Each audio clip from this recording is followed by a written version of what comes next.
Contentos hoxe de ter aquí a Ana de celebrar esta 17ª edición da Festa do Codillo, que sabedes que casi diría que o día máis grande do ano na rúa chegados a este punto. Hoxe vamos a disfrutar dunha xornada na que encima o tempo nos deu unha pequena tregua despois de unha semana moi complicada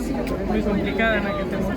bastantes problemas, sobre todo coa auga estes días, e hoxe vamos a disfrutar dunha xornada de convivio, de estar coa xente do pobo, con toda esta xente que nos visita. Hoxe calculamos que hai máis de 600 persoas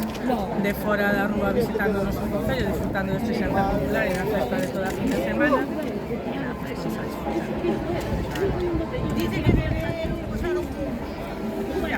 Alcaldesa da Rúa por o convite, por poder estar aquí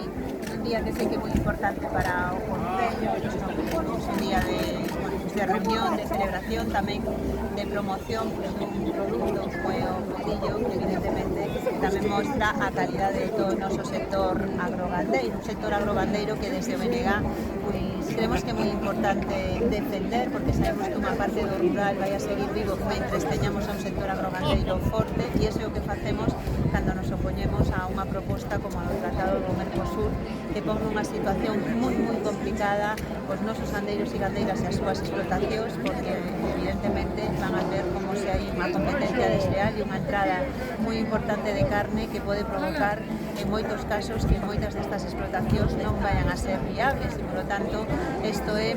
o que fai o BNG frente a un goberno do Partido Popular que é incapaz de defender o noso sector agrogandeiro.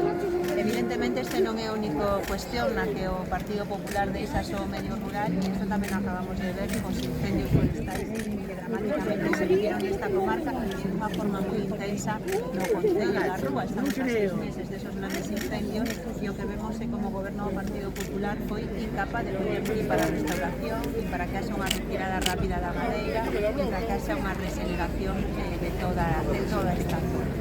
Frente a isto, o que temos é un goberno